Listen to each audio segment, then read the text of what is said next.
오늘 우리가 함께 상고할 말씀의 제목은 주께 복을 받는 사람입니다. 한번 따라 하십시다. 주께 복을 받는 사람. 네, 옆 사람과 우리 서로 인사하면서 이렇게 서로에게 복을 빌어줍니다. 주께서 복을 주실 만한 사람이 되셔서 다시 하겠습니다. 주께서 복을 받을 만한 사람이 되시고 복받을 일을 하심으로 복받는 사람이 됩시다.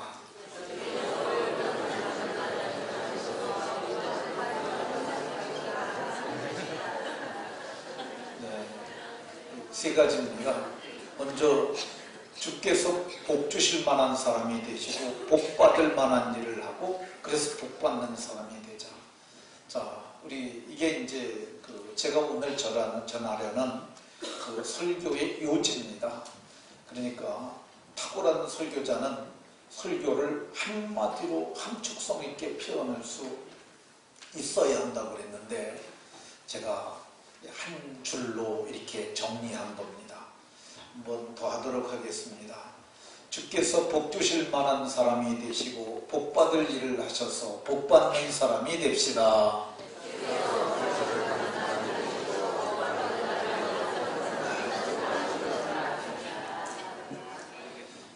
말씀을 깨달으셔서 주께서 복 주실 만한 사람이 되시고 복 받을 일을 행하심으로 모두가 복 받는 복 있는 사람들이 다 되시길 예수님 이름으로 축원합니다. 하우링을 좀 빼주세요. 에코가 좀 들어있는 것 같아요. 네. 하나님은 복 주시는 분이십니다. 성경 이사야 19장 25절에 보면 만군의 여호와께서 복 주시며, 그러니까 복은 우상이 우리에게 복을 줄 수 없고 그 어떤 존재도 우리에게 복을 줄 수 없으되 복을 주시는 분은 분명히 하나님이시라고 말씀합니다. 근데 하나님도 모든 사람에게 동일한 복을 주시지는 않습니다. 사람이 복을 받을 만하여야 하고 복 받을 일을 할 때 하나님께서 복 주시는 줄로 믿으시기 바랍니다.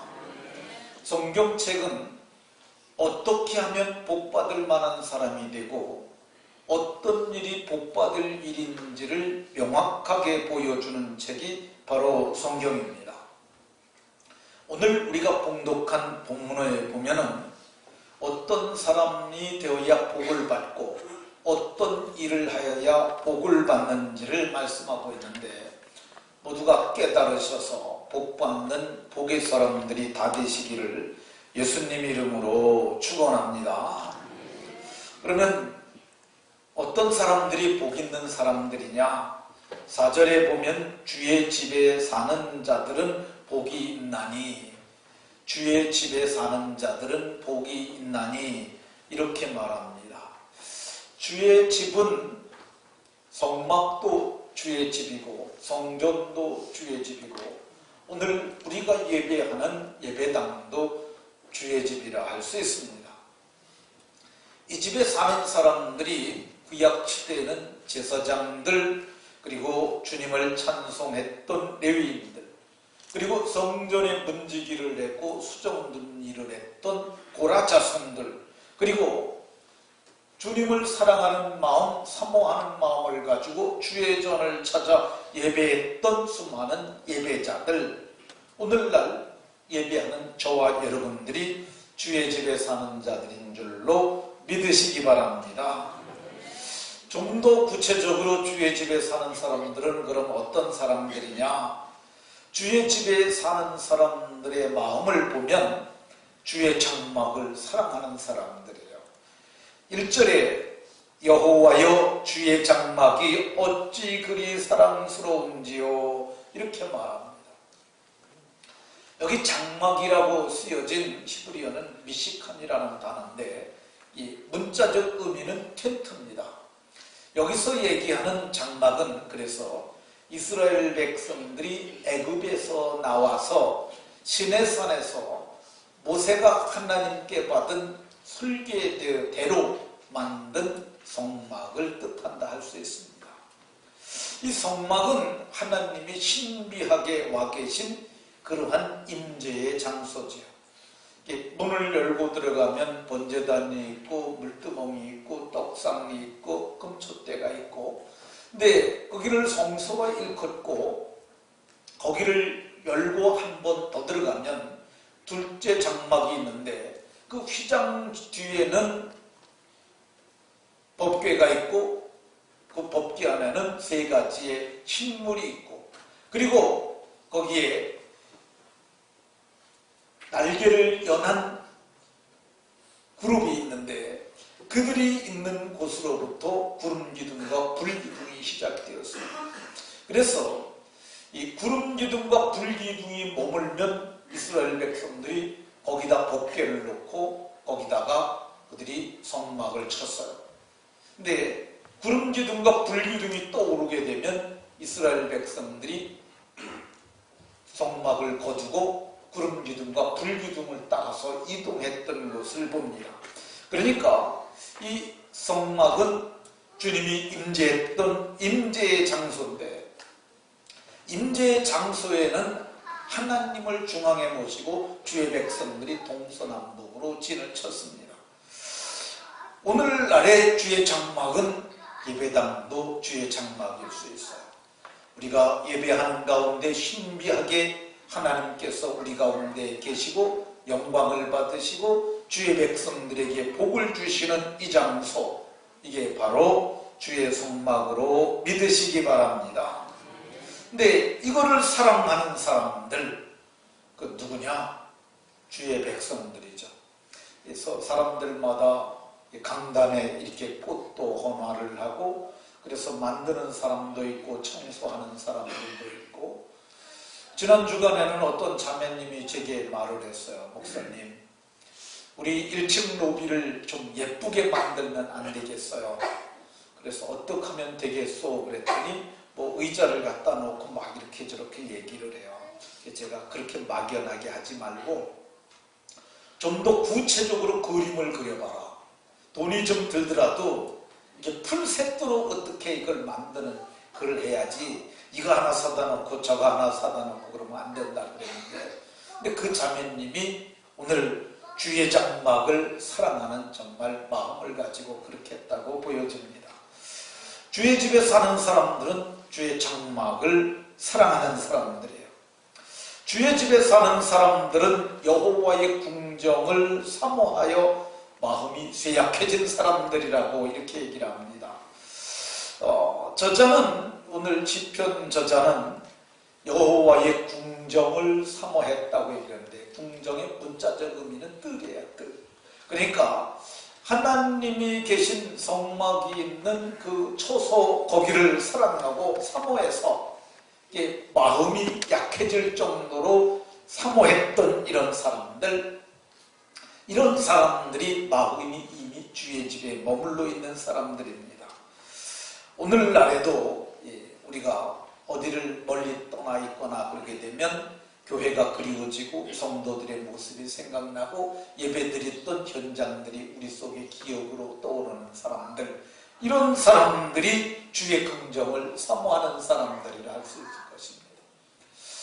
제가 교회를 1999년 12월 5일에 시골교회를 사임하고 2000년이 시작되는 2000년 1월 1일 11시에 덕정동에 있는 28평짜리 1층 경매 중인 상가에 들어가서 교회를 시작을 합니다. 근데 제가 교회를 개척하고 나서부터 한 10여 년 동안을 양주를 떠난 날이 없었던 것 같아요.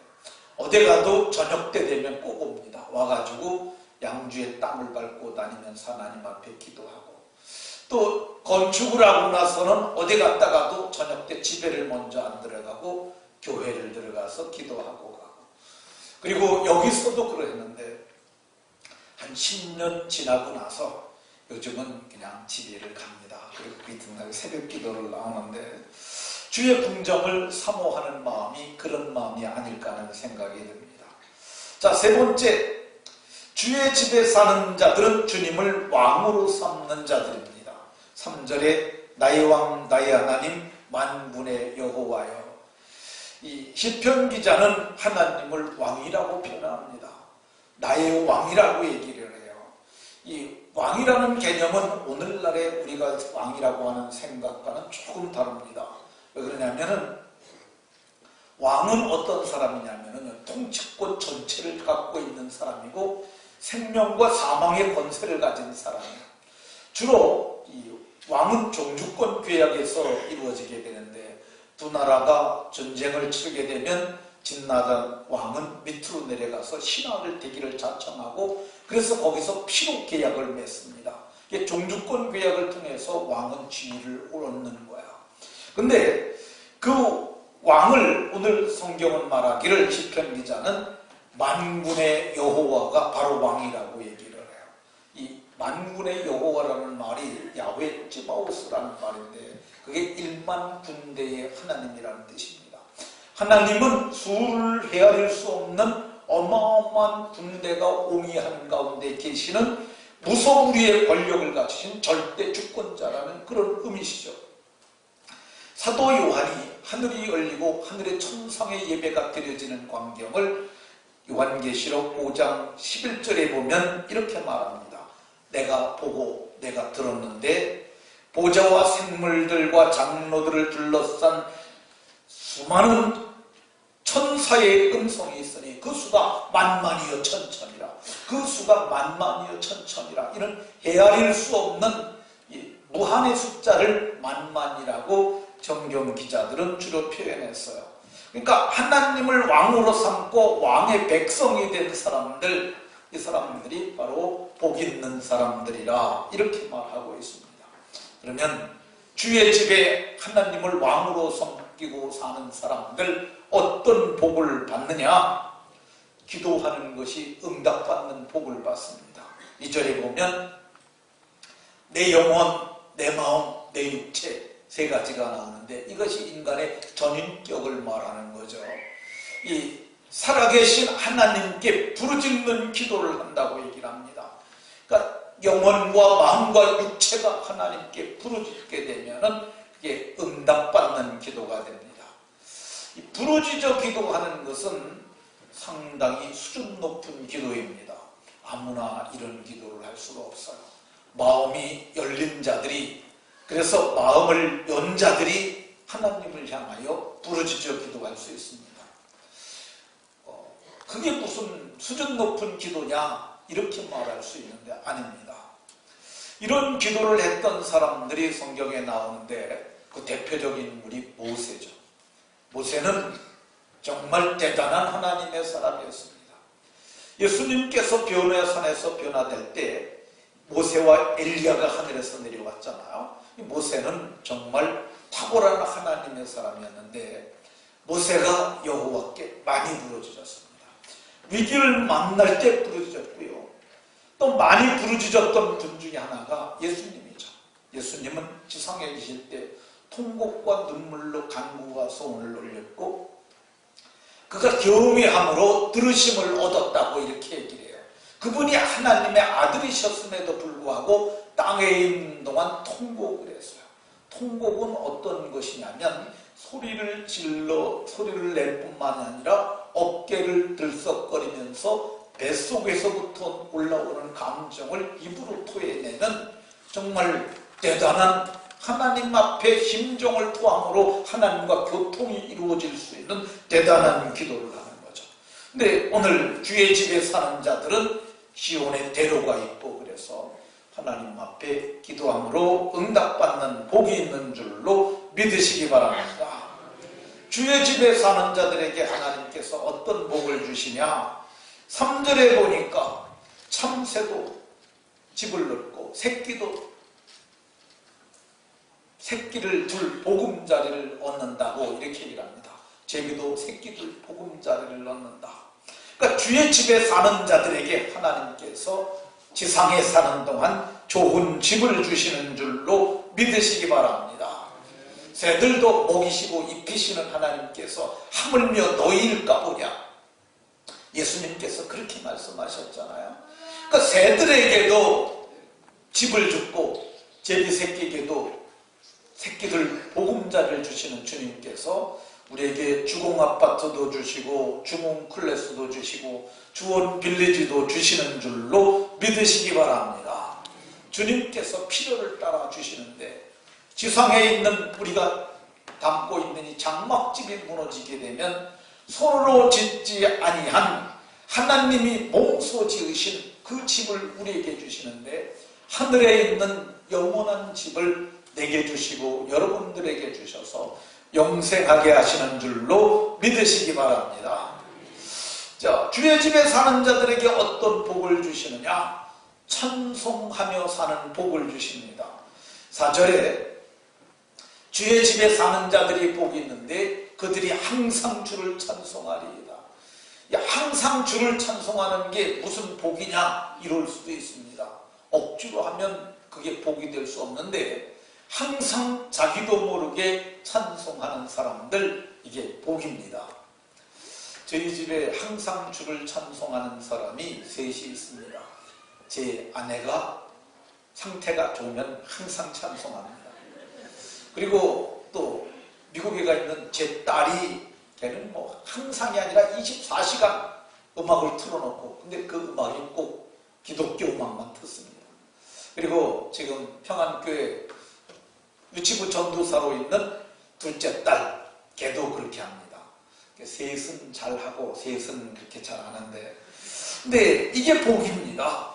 왜 그러냐면은 심령이 평안하여 항상 찬송하고요, 이 찬송하게 되면 은혜 받고 기쁨을 얻고 감동을 받습니다.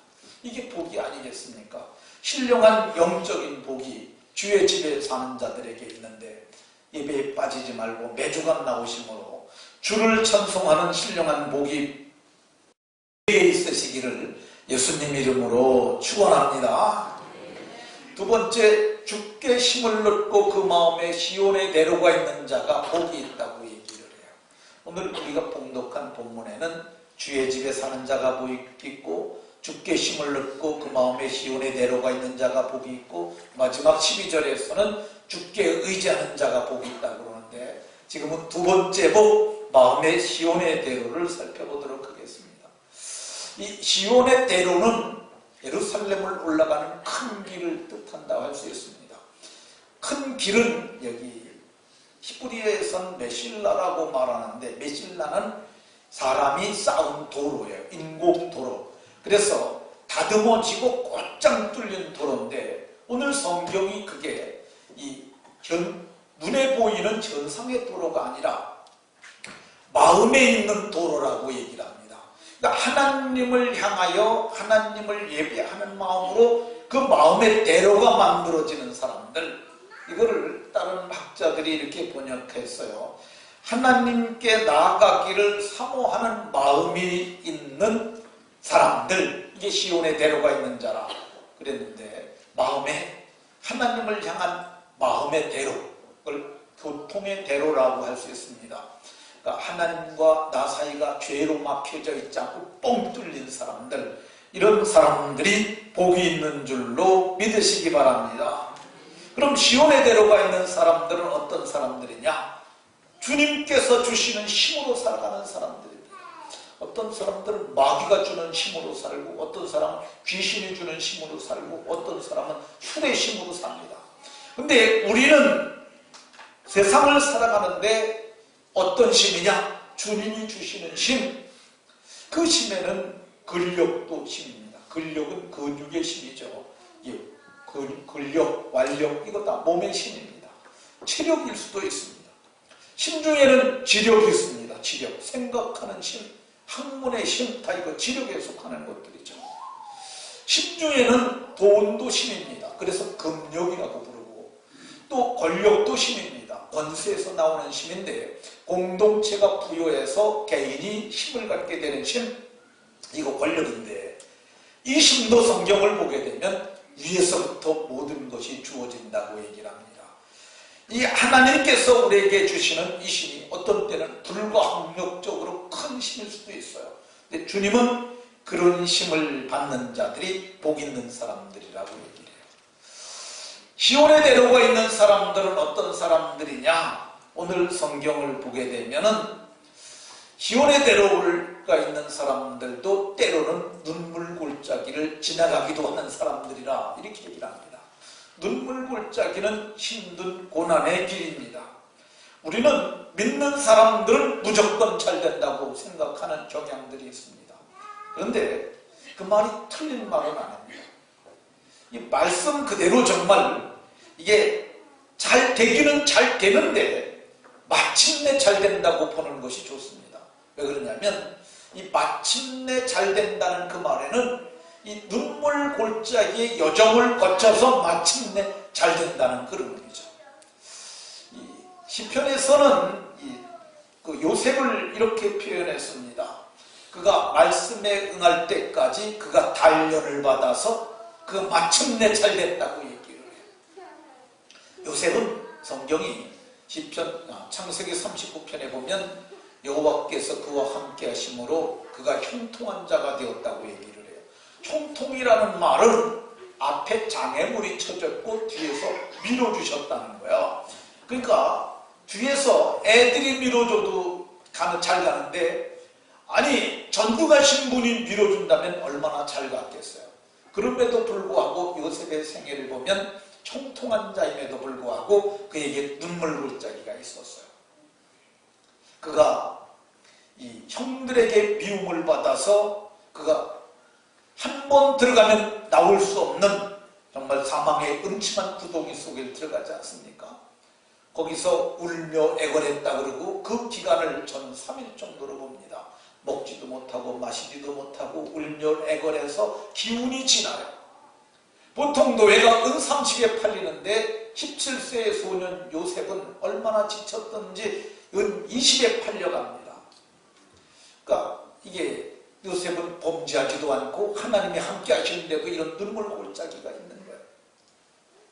그가 팔려가서 보디발의 집에 노예가 되지 않습니까?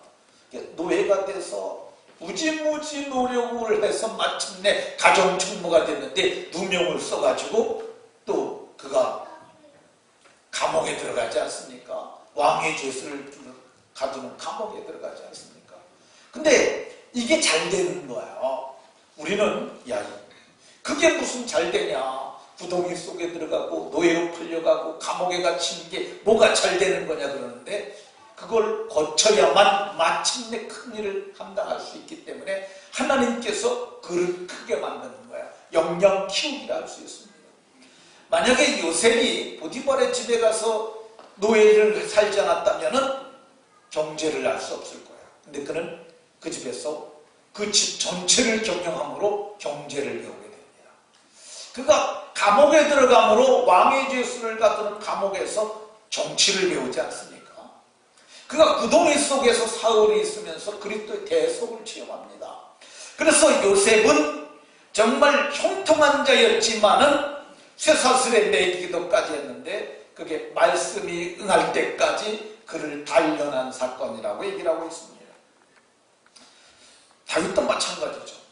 다윗도 성경을 보게 되면 다윗은 정말 어렸을 적에부터 하나님을 경외하는 사람이었고 사무엘이 기름 부은 그날부터 여호와의 신에 감동된 사람이었어요. 그는 잘못한 게 없어요.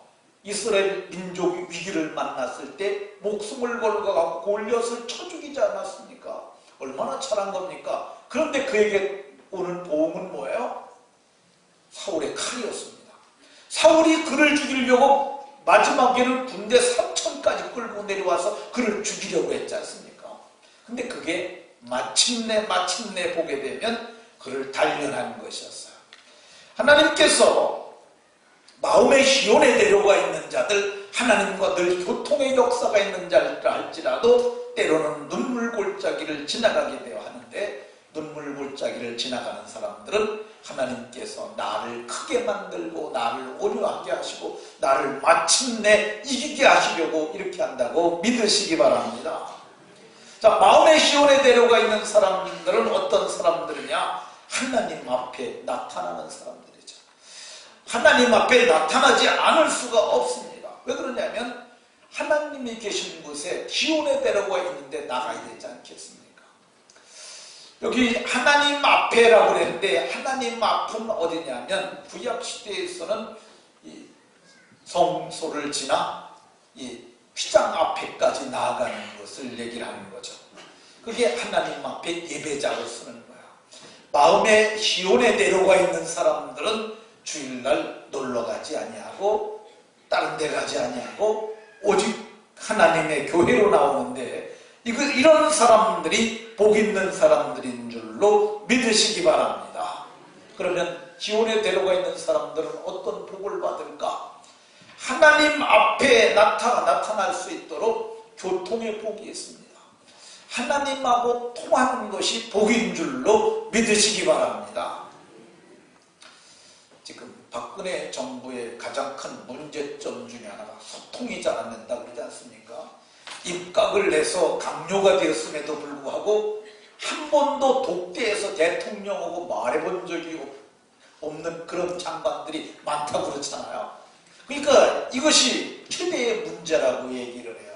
그러니까 대통령의 지지율을 깎아먹었던 것, 백성이 신뢰하지 않는 이유가 뭐냐면 소통이 안 되는 것 중에 하나라고 그랬는데 소통이 안 되면 정말 답답한 거야. 근데 성경을 보면 마음의 시온에 내려가 있는 사람들은 하나님과 늘 소통할 수 있는 복이 있는 줄로 믿으시기 바랍니다.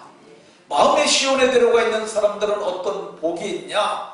6절에 보면은 하나님께서 때를 따라 돕는 은혜를 베풀어 주시는데 그곳에 많은 샘이 있을 것이며 눈물 골짜기를 지나가도 때를 따라 돕는 은혜를로 말미암아 샘을 만나게 된다고 얘기를 했어요.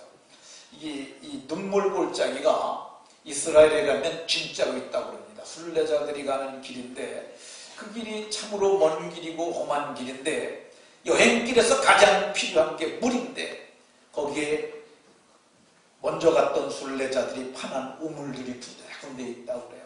근데 그거 이른 비와 늦은 비뿐만 아니라 때를 따라 돕는 은혜를 만나는 것, 여호와께서 이레로 만들어 놓으신 여호와의 이레 복이 여러분들 모두에게 시온에 내려가 있으므로 있으시기를 예수님 이름으로 축원합니다. 자, 그 마음에 시온에 내려가 있는 자는 하나님께 힘을 얻고 하나님 앞에 서는 복이 있습니다. 7절에 힘을 얻고 더도 시온에서 하나님 앞에 각기 나타나리다. 죄인들은 하나님 앞에 설 수 없습니다. 의인들만 하나님 앞에 설 수 있는 거죠. 그래서 구약 시대의 백성들은 양을 잡고 양의 피를 가지고 하나님 앞에 나아갔어요. 근데 우리는 예수 그리스도의 핏뿌림을 얻은 사람들이에요. 그분께서 우리를 위하여 길을 만들어 놓으셨어요. 예수님은 내가 곧 길이라 이렇게 말씀하셨어요. 근데 예수님께서 만들어 놓으신 그 길은 우리를 위하여 휘장 가운데 만들어 놓으신 새롭고 살 길이라고 얘기를 해요. 이 살 길이라는 말이 생명의 길, 리빙웨이, 영어 성경에 이렇게 나와요. 리빙웨이라고. 근데 그 휘장은 그 길이 뭐냐? 예수님께서 죽으실 적에 성소에 휘장이 찢어졌잖아요. 이게 제 대제사장들만 1년에 1차씩 들어갈 수 있던 그 길을 이제는 그분이 휘장인 자기 육체를 찢으심으로 길을 만들어 놓으셨으므로 우리는 그 길을 통해서 성소에 들어갈 수 있는 담력을 얻게 되었다고 성경이 말씀하고 있습니다. 우리가 모두 하나님 앞에 담대히 나아갈 믿음의 담력을 얻은 것이 주께서 마음의 시온에 내려가 있는 저와 여러분들에게 베풀어 주신 은혜인 줄로 굳게 믿으시기 바랍니다. 자, 마지막으로 주께 의지하는 자가 복이 있다고 이렇게 얘기를 합니다. 12절에 만군의 여호와여 주께 의지하는 자는 복이 있나이다. 이게 주께 의지한다 그랬는데 의지한다는 말이 이 히브리 말로는 바타흐라는 단어인데 이 바타흐라는 말이 여러 가지 의미가 있는데 서둘러 가는 거야. 문제가 생기면 해결해 줄 만한 사람을 찾아가지 않습니까? 그게 그분을 의지하기 때문에 가는 거예요. 그러니까 성경이 오늘 주께 의지하는 자라는 말은 무슨 문제가 생겨도 주님께 서둘러 가는 사람들, 이게 주님을 의지하는 사람들이죠. 오늘 8절에 보면은 만군의 여호와여 내 기도를 들으소서. 주께 의지하는 사람들은 주님께 서둘러 가서 주님께 말하는 것, 그게 곧 기도죠. 주님께 말하는 사람들이 곧 주님을 의지하는 자들인 줄로 믿으시기 바랍니다. 주님을 의지했던 한 부부 얘기를 제가 하도록 하겠습니다.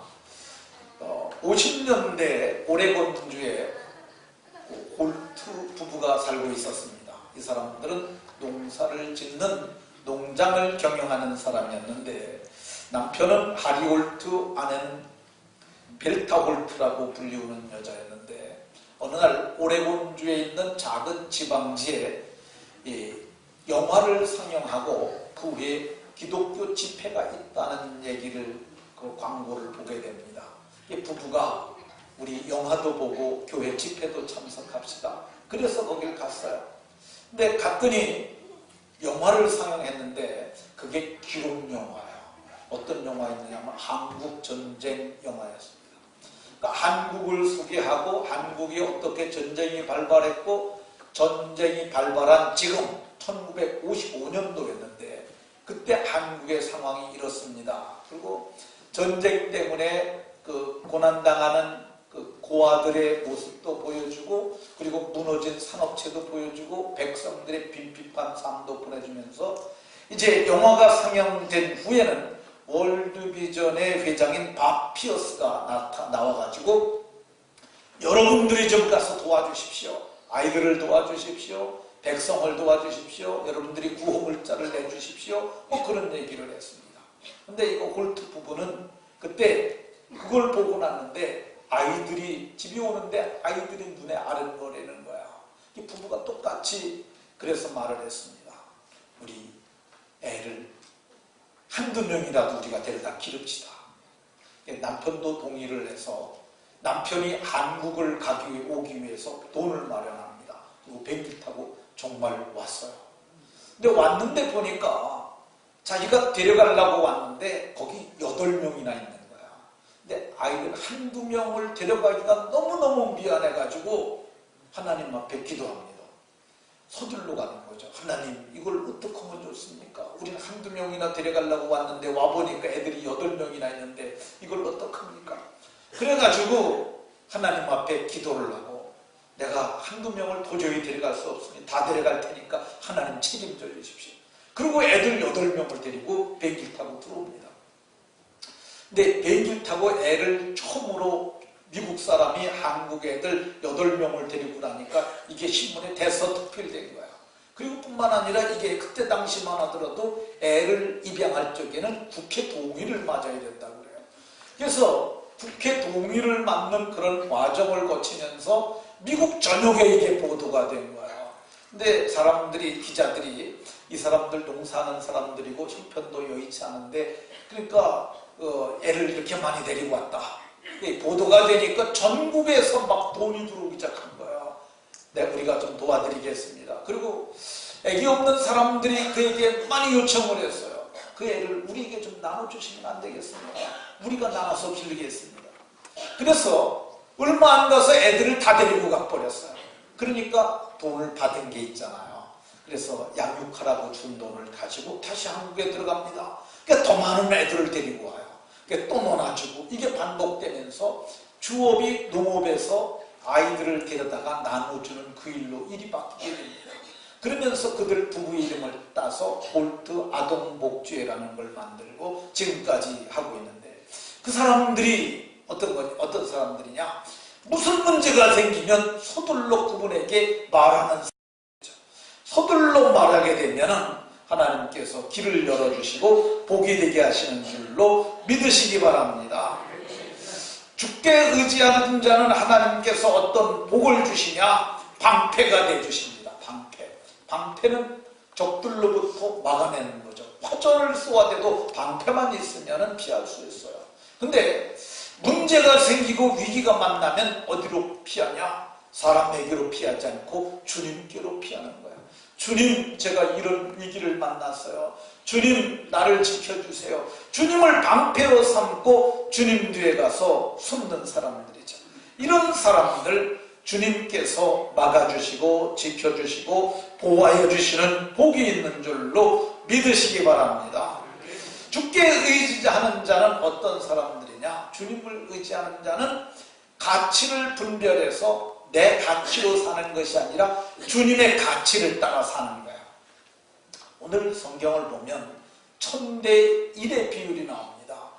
오늘 10절에 주의 궁정에서 한 날이 다른 곳에서의 첫날보다 나은즉, 궁정에서 한 날과 다른 곳에서의 첫날, 세상 사람들은 여기 오라고 해도 오지 않는데, 이게 시편 기자는 여기서 한 날이 다른 곳에서 3년 지난 것보다 나는 가치 있다고, 이 가치 판단이 달라요. 근데 이게, 이런 가치는 주님을 경외하는 마음에서 나오는 주님을 의뢰하는 가치관이라 할 수 있습니다. 이런 가치를 분별하는 것이 복입니다. 그런 가치 분별을 해서 복이 된 사람을 제가 한 사람 얘기하도록 하겠습니다. 김구라고 하는 분이 있는데 이분은 상민이었습니다. 우리 식으로 표현하면 쌍놈의 자식이죠.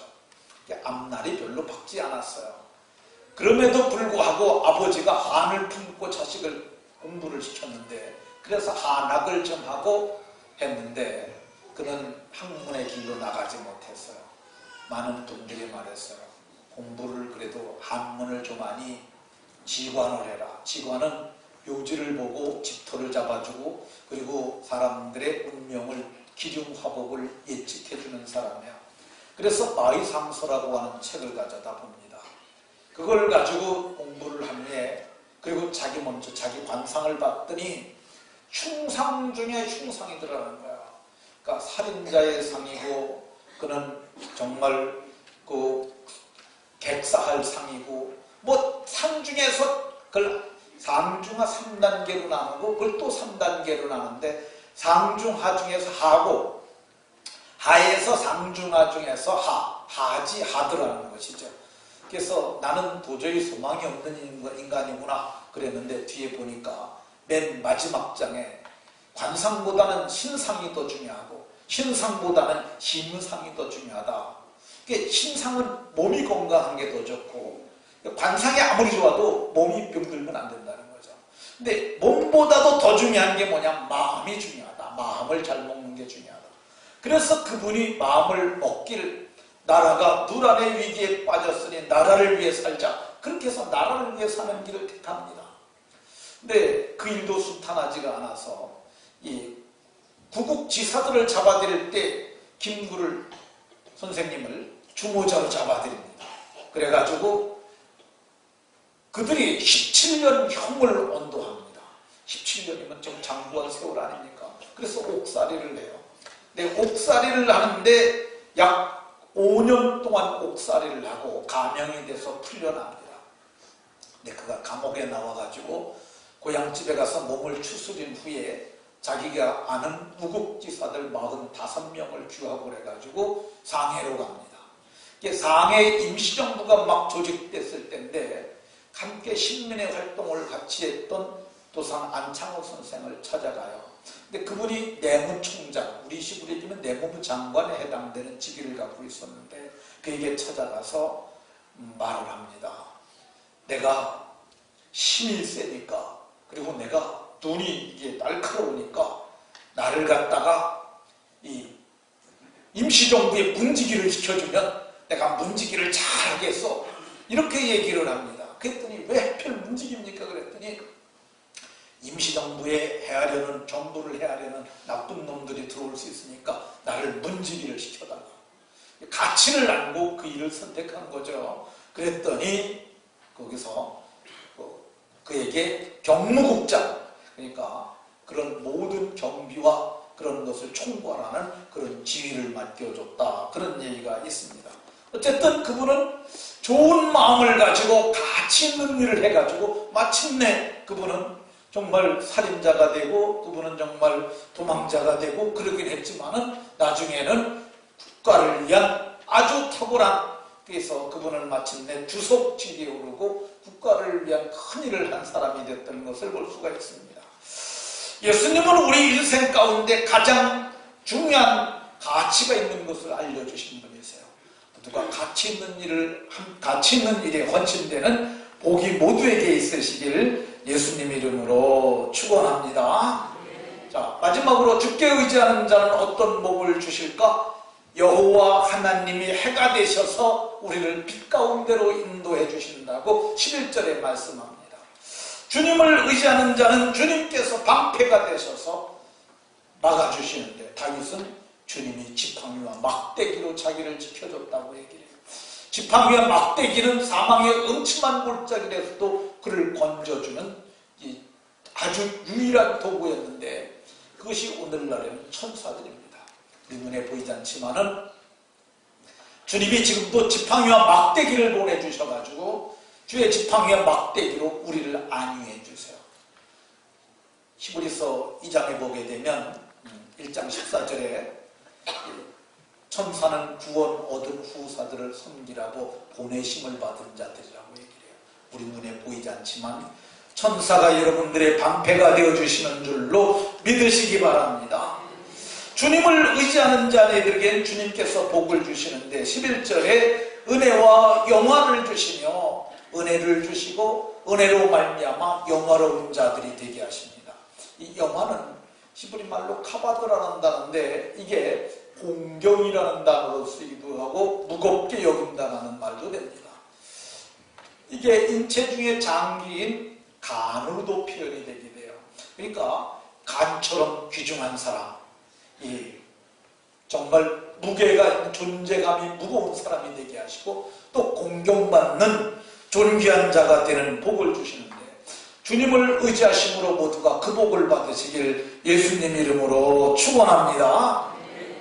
자, 마지막으로 주께 의지하는 자들에게 주님께서 복을 주시는데 좋은 것을 아끼지 아니할 것이니라.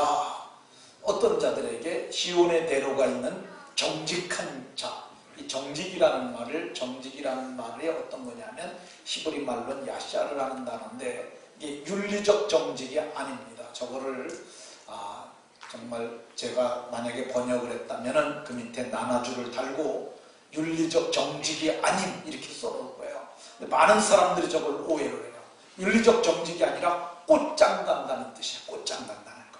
그래서 시온의 대로가 있는 그 마음의 대로를 따라 꽃장 가는 사람들에겐 하나님께서 주님을 의지하고 꽃장 가니까 주님께서 좋은 것을 아끼지 아니할 것이라.